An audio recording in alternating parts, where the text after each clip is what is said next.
안녕하세요. 오늘은 여러분이 보내주신 좀 특별한 자료인데요. 깊은 영적인 대화가 담긴 글을 함께 좀 탐색해 보려고 합니다. 네, 여기에는 뭐 영혼, 짠영혼, 그리고 사랑과 자유 같은 어떻게 보면 정말 근본적인 주제들이 담겨 있거든요. 오늘 저희가 함께할 여정은요, 이 복잡하고 때로는 좀 상식하고 부딪히는 것 같은 개념들을 좀 명확하게 이해해 보고요. 그래서 여러분의 삶이나 관계를 바라보는 어떤 새로운 창을 여는 것, 뭐 그런 거라고 할 수 있겠습니다. 이 자료가 어쩌면 우리한테 가장 중요한 욕구 두 가지 있잖아요. 그러니까 깊은 연결에 대한 갈망하고 또 동시에 완전한 자유를 향한 외침. 그 사이에 어떤 미묘한 긴장감을 다루고 있거든요. 과연 이 둘이 함께 갈 수 있을까? 이런 질문도 던져보고요. 자, 이제 그 이야기 속으로 한번 들어가 보시죠. 네, 맞습니다. 이 텍스트는 우리가 꽤 당연하게 여겨왔던 거, 뭐 영혼이라든지 운명적인 사랑, 관계의 본질 같은 것들에 대해서 상당히 도발적인 질문을 던지고 있어요. 그냥 표면적으로 아는 걸 넘어서 우리가 나라고 믿는 존재, 또 우리가 맺는 관계의 근원을 좀 다른 각도에서 볼 수 있는 그런 흥미로운 기회가 될 것 같습니다. 좋습니다. 그럼 뭐 가장 기본적인 질문부터 시작해 볼까요? 영혼이라는 거요. 도대체 뭘까요? 이 자료에서는 늙은 영혼, 젊은 영혼 이런 얘기를 하는데 우리가 보통 생각하는 뭐 지혜가 많다 적다? 이런 거랑은 좀 다른 개념으로 접근하더라고요. 맞아요. 여기서 핵심은 그 늙음이나 젊음, 이게 영혼의 어떤 뭐 고정된 상태, 뭐 진화 단계를 말하는 게 아니라는 거예요. 우주적인 순환 속에서 일종의 선택이라는 거죠. 선택이요? 네, 이 글에 따르면 모든 영혼은 그 궁극적인 자각, 그러니까 자기가 전체랑 하나라는 걸 깨달은 다음에요. 다시 경험의 세계로 돌아올 때 늙음 또는 젊음이라는 어떤 특정한 경험의 측면을 자원해서 선택한다고 설명을 해요. 아니, 근데 왜 그런 선택을 하는 거죠? 좀 이해가 안 가는데요. 그게 늙음이라는 경험은 그 반대인 젊음이라는 경험 없이는 온전히 이해될 수가 없다는 거예요. 마치 뭐 빛이 어둠을 통해서 자기를 드러내듯이 선함이 악함을 통해 그 의미를 찾는 것처럼요. 이 텍스트는 존재 전체, 그러니까 한 영혼이라고 부르는데 이 한 영혼이 자신을 온전히 경험하고 알기 위해서 이런 이원성들 있잖아요. 늙음과 젊음, 선함과 악함 같은 것들을 스스로 만들고 그 안으로 들어간다고 이야기해요. 그래서 어떤 영혼도 뭐 궁극적으로는 벌을 받지 않는다 이렇게 주장하는 거고요. 전체가 자기 일부를 벌할 수는 없다는 논리죠. 자료에서도 뭐 작은 영혼과 태양이라는 우화를 예로 든다고 언급하고 있고요. 한 영혼이 자신을 경험하려고 다양한 역할을 선택한다. 정말 흥미로운 관점이네요. 그리고 그 영혼이 우리가 생각하는 개별적인 존재보다 훨씬 더 크고 넓다는 비유도 되게 인상 깊었어요. 방 하나의 공기가 아니라 집 전체의 공기 같다고 한 거예요. 그 집에는 방도 아주 많다고 하고요. 네, 바로 그 점이 이 텍스트가 제시하는 영혼관의 핵심 중 하나입니다. 그 개별화된 영혼조차도 딱 하나의 정체성이나 뭐 하나의 생애에만 묶여 있는 게 아니라는 거죠. 이 글의 표현을 빌리자면 하나의 영혼은 마치 거대한 저택 전체에 퍼져 있는 공기처럼요.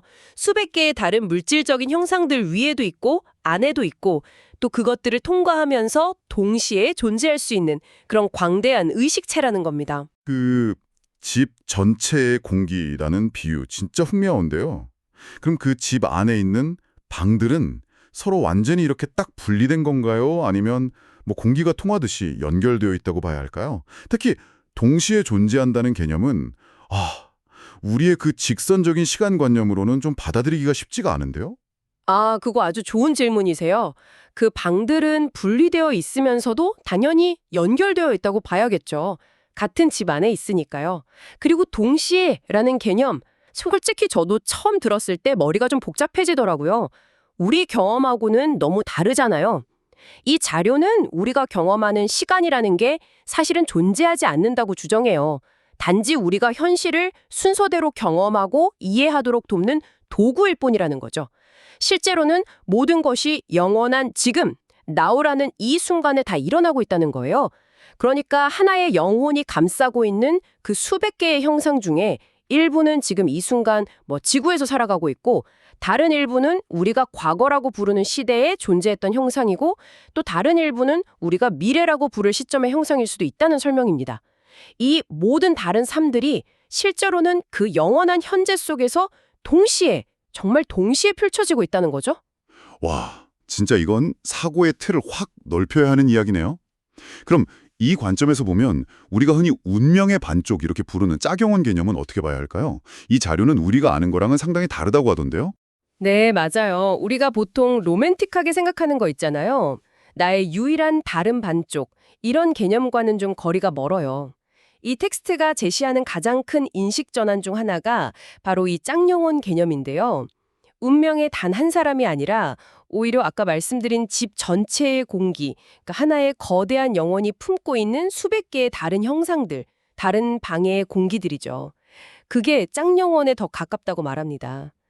이들은 같은 근원의 에너지, 같은 영혼 집 안에 속해 있기 때문에 전혀 다른 영혼 집단에 속한 존재들보다는 훨씬 더 가깝고 친밀하게 느껴질 수 있다는 거죠. 아, 그래서 어떤 사람을 처음 만났는데도 꼭 오래전부터 알았던 것 같은 그런 강렬한 끌림이나 즉각적인 친밀감을 느끼는 거군요. 전생에 만난 것 같다. 뭐 이런 느낌이요. 와, 이건 진짜 관계에 대한 우리의 기대를 근본적으로 좀 바꿔놓을 수 있는 생각인데요. 바로 그 느낌이죠.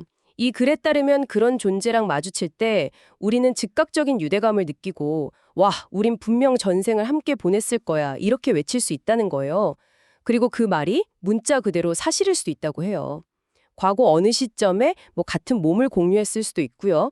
혹은 같은 시간대에 다른 몸, 예를 들어 부부나 형제, 친구 같은 걸로 존재하면서 깊은 관계를 맺었을 수도 있다는 거죠. 근데 더 놀라운 건 이게 꼭 과거의 기억만이 아닐 수도 있다는 점이에요.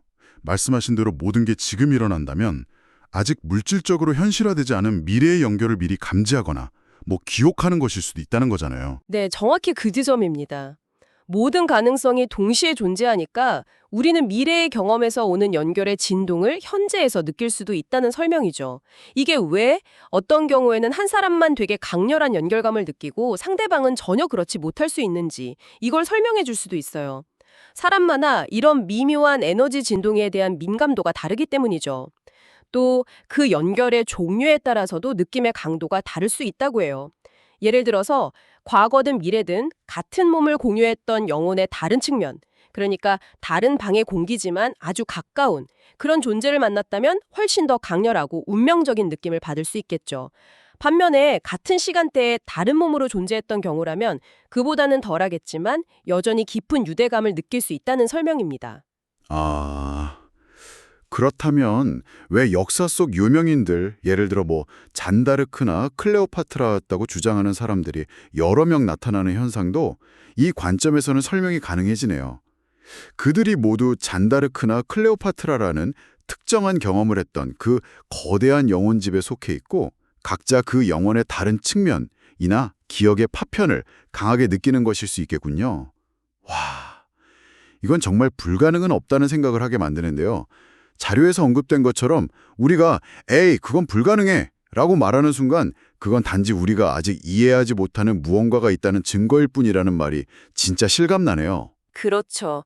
이 관점을 받아들인다면 한 생애 동안 여러 사람에게 깊은 짝영혼 같은 그런 유대감을 느끼는 거, 심지어 동시에 여러 사람에게 그런 감정을 경험하는 것도 충분히 가능하다고 설명될 수 있는 거죠. 특히 낭만적이고 성적인 사랑은 딱 한 사람에게만 예약되어야 한다 이렇게 여기잖아요. 바로 그 지점이 이 텍스트가 깊이 파고드는 핵심 질문 중 하나입니다. 왜 우리는 사랑을 단 한 사람에게만 줘야 한다고 생각하는가? 왜 다른 사람을 똑같이 특별하게 여기거나 깊은 애정을 표현하는 것이 배신이나 잘못으로 여겨지는가? 이 자료는 그 근본적인 원인을 딱 하나로 지목합니다. 바로 두려움, fear이죠. 두려움이요? 어떤 종류의 두려움을 말하는 거죠? 사회, 문화, 종교, 그리고 심지어 부모로부터 우리가 배우고 내면화한 온갖 종류의 두려움들이요. 버려질지도 모른다는 두려움, 부족하다는 두려움, 비난받을 두려움, 상처받을 두려움, 이런 두려움들이 사랑의 자연스러운 흐름과 표현을 막고 제한한다는 것이죠. 아, 맞아요. 자료에 나왔던 그 개인적인 경험들이 생각나네요. 어린 시절에 낯선 사람한테 말을 걸거나 호의를 베푸려고 할 때 부모님이 위험하다, 더럽다 이러면서 막았던 기억들요. 또 아버지랑 형이 다퉜다는 이유로 크리스마스 이브에 사랑하는 형을 집에 못 들이게 했던 아버지 모습이 얘기하면서 어린 마음에 왜 사랑하는 사람들 사이에 그런 벽이 있어야 하는지 이해할 수 없었다는 고백도 있었죠. 네, 바로 그런 경험들이 쌓이면서 우리는 사랑보다는 두려움에 기반한 행동 패턴을 학습하게 된다는 겁니다. 이 글은 특히 성인이 된 후에 이성관계에서는 훨씬 더 복잡하고 엄격한 규칙이나 제한들이 작용한다고 지적해요. 바람 피우면 안 된다, 한 사람만 사랑해야 한다 같은 사회적인 통념이나 암묵적인 약속들이죠. 우리는 종종 왜 그래야 하는지 근본적으로 이해하지 못하면서도 그냥 사회적 비난이나 관계가 깨질까가 두려워서 자신의 자연스러운 감정이나 사랑의 표현을 억누르게 된다는 겁니다. 근데 듣는 분들 중에는 그래도 한 사람에게 충실하고 헌신하는 게 진짜 사랑의 징표 아닌가 하고 반문하실 수도 있을 것 같아요. 이 자료는 그런 전통적인 관점에 대해서는 뭐라고 하나요? 좋은 질문이네요. 이 텍스트가 충실함이나 헌신 그 자체를 부정하는 건 아니에요. 다만 그게 자유로운 선택의 결과인지 아니면 두려움에 기반한 의무인지 그 동기를 묻는 거죠. 그리고 사랑의 본질을 제한이 아니라 자유와 연결하고요. 이 자료는 사랑의 자연스러운 표현을 제한하려는 모든 시도는 본질적으로 자유를 부정하는 것이고 따라서 영혼 자체를 부정하는 행위다 이렇게까지 말해요. 왜냐하면 영혼은 자유 그 자체에 의인화된 형태이기 때문이라는 거죠. 신 혹은 근원 에너지는 무한하고 어떤 한계도 없잖아요. 그 정의상 완벽하게 자유롭고요. 그리고 영혼은 축소된 신과 같아서 어떤 종류의 외부적인 제한이나 한계 설정에도 본능적으로 반발한다고 설명합니다. 우리가 외부에서 부과된 한계를 받아들일 때마다 영혼은 위축되고 새로운 종류의 죽음을 경험한다는 아주 강력한 비유를 쓰기도 하고요. 아이들이 두려움 없이 서로에게 다가가고 거리낌 없이 애정을 표현하고 심지어 벌거벗고 뛰어노는 모습하고 온갖 규칙과 예절, 사회적 시선에 얽매여 있는 어른들 모습을 대비시키는 부분도 참 인상 깊었어요. 마치 어른들이 두려움 때문에 잃어버린 어떤 원초적인 자유와 순수함, 이걸 보여주는 것 같아서요. 그렇죠. 여기서 이 텍스트가 제시하는 또 다른 중요한 개념은 두려움, fear에 대한 정의예요. 실제처럼 보이는 거짓 증거, false evidence appearing real의 약자라는 거죠.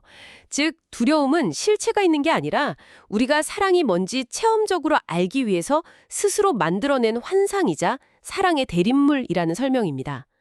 우리가 이 거짓 증거를 간파하고 두려움을 넘어설 때 비로소 진정한 우리 자신, 즉 사랑 그 자체를 체험하게 된다는 것이 이 글의 핵심 주장 중 하나입니다. 이 희열의 정의, 실제처럼 보이는 거짓 증거라는 말. 와, 이거 곱씹어보면 정말 많은 상황에 적용되는 것 같아요. 우리가 얼마나 많은 가짜 증거에 속아서 스스로를 제한하고 두려워하는지 좀 돌아보게 되네요. 그렇다면 이 자료에서 말하는 사랑의 진짜 본질, 그 속성은 뭘까요? 이 글은 사랑의 핵심 속성 세 가지를 명확하게 제시하는데요. 첫째는 무한함, 인피니튜드입니다. 사랑에는 한계가 없다는 거죠. 시작도 끝도 없고 양적인 제한도 없고 고갈되지도 않는다는 의미예요. 둘째는 영원함입니다. 사랑은 시간을 초월해서 언제나 존재해왔고 현재 존재하며 앞으로도 영원히 존재할 것이라는 뜻이죠. 무한하고 영원하다. 그것만으로도 이미 엄청난데요? 세 번째 속성은 뭐죠? 바로 자유입니다. 사랑은 본질적으로 무한하고 영원하기 때문에 필연적으로 완벽하게 자유로울 수밖에 없다는 거예요. 어떤 조건이나 제한, 의무에도 얽매이지 않는 순수한 상태라는 거죠. 그래서 이 텍스트는 신, 사랑, 삶, 무한함, 영원함, 자유, 이 모든 단어들이 사실상 동의어라고까지 말합니다. 이 중 하나가 아니면 다른 어떤 것에도 속할 수 없다고요. 사랑이 이렇게 본질적으로 무한하고 영원하며 자유로운 거라면 우리가 관계 속에서 맺는 약속, 특히 영원한 사랑을 맹세하는 결혼 같은 약속들은 이 본질하고 어떻게 조화를 이룰 수 있을까요? 아니면 혹시 좀 충돌하는 지점은 없을까요? 바로 그 지점이 관계 속에서 많은 갈등과 고통을 야기하는 지점이라고 이 자료는 지적합니다.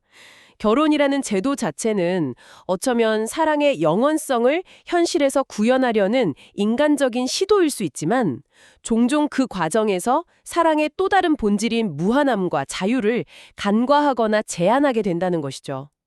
예를 들어 결혼 서약처럼 배우자 외에 다른 사람과 특정한 방식, 예를 들면 성적인 방식으로 사랑을 표현하지 않겠다고 선택하는 것 자체는 문제가 되지 않는다고 봐요. 그게 매 순간 자유로운 의지에 따른 선택으로 유지된다면 말이죠. 그건 자유의 표현이니까요. 하지만 그 선택이 한 번 맺어졌다는 이유로 깨트릴 수 없는 의무나 규칙, 약속으로 굳어지는 순간 그때 문제가 시작된다는 거군요. 네, 이 텍스트는 바로 그 지점을 강조해요. 그 최초의 자유로운 선택이 시간이 지나면서 해야만 하는 것, 즉 의무나 속박으로 느껴지기 시작하면 언젠가는 그 약속과 제한에 대해서 분노하게 될 수 있다는 겁니다. 왜냐하면 아까 말했듯이 영혼의 본성은 자유 그 자체이기 때문에 어떤 종류의 제한에도 깊은 곳에서부터 반발하기 때문이죠. 그게 영혼의 존재 이유와 충돌하기 때문이에요. 그렇다면 이 자료는 예를 들어 결혼한 사람이 다른 사람에게 강한 애정을 느끼거나 심지어 관계를 맺는 행동, 우리가 소위 바람이라고 하는 거예요. 그 이면에도 단순히 개인적인 도덕적인 해이나 상대방에 대한 배신감 이런 거 외에 이런 제한에 대한 영혼의 반란이라는 더 깊은 차원의 동기가 작용할 수 있다고 보는 건가요? 자료에 나온 그 68살 남편이 오랜 아내를 두고 젊은 여성에게 간 경우처럼요. 그가 미워한 것은 아내가 아니라 자신이 느낀 제한 그 자체일 수 있다는 해석은 정말 파격적인데요. 그렇죠.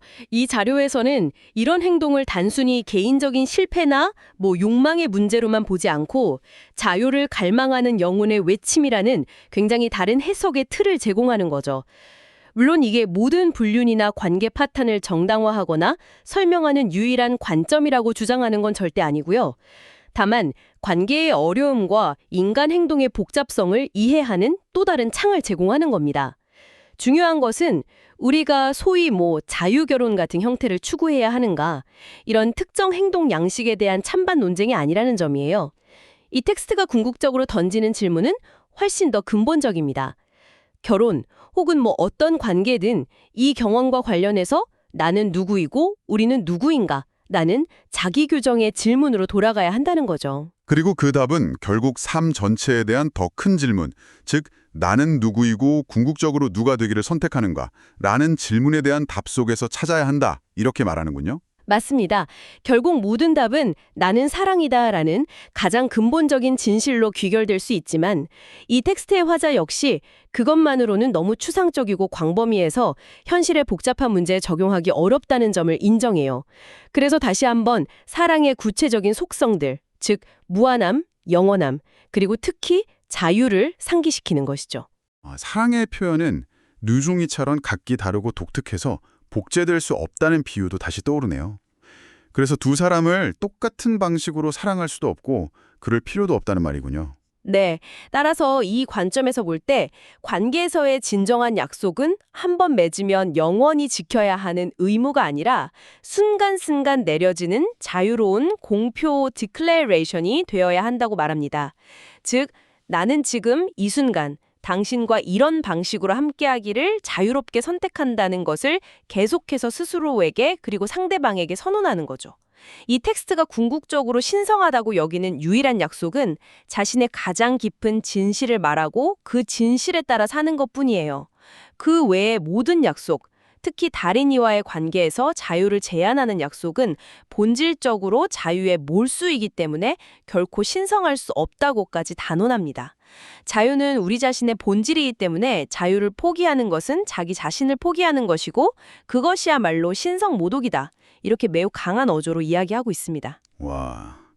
오늘 저희는 영혼의 광대함과 그 동시성, 그리고 우리가 알던 것과는 전혀 다른 짝영혼의 개념, 또 사랑의 본질이 다름 아닌 무한함과 영원함, 그리고 자유라는 깊은 탐구를 함께 했습니다. 또한 사회적 통념이나 우리가 내면화한 두려움이 어떻게 우리의 가장 자연스러운 감정인 사랑과 관계 맺는 방식을 제한하고 왜곡하는지에 대해서도 좀 성찰해 보았고요. 네, 여러 흥미로운 관점들이 제시되었지만 핵심을 관통하는 하나의 키워드를 꼽으라면 역시 선택의 자유인 것 같습니다. 관계에서의 약속이나 헌신이 과거의 결정에 얽매인 영원한 의무가 아니라 매 순간 자신의 가장 깊은 진실에 따라 새롭게 내리는 자유로운 선택이자 선언이 될 때 비로소 우리는 사랑의 본질인 무한함과 자유에 더 가까워질 수 있다는 메시지였죠. 모든 것은 결국 나는 누구인가, 그리고 지금 이 순간 누가 되기를 선택하는가라는 끊임없는 질문으로 귀결되는 것 같아요. 자, 오늘 나눈 이 깊은 이야기들을 바탕으로 이제 여러분 자신에게 마지막 질문을 한번 던져보시면 어떨까요? 만약 이 자료의 주장처럼 우리가 지켜야 할 유일하고 신성한 약속이 자신의 진실대로 말하고 사는 것이라면 지금 여러분의 삶에서 맺고 있는 다양한 약속이나 관계들을 어떤 새로운 시각으로 바라보게 되시나요? 그리고 그 관계들 안에서 여러분은 지금 누가 되기를 선택하고 계신가요? 한번 조용히 성찰해보는 시간을 가져보시면 좋겠습니다. 오늘 여러분과 함께한 깊은 탐색은 여기까지입니다. 다음 시간에 또 다른 흥미로운 주제로 여러분을 찾아뵙겠습니다.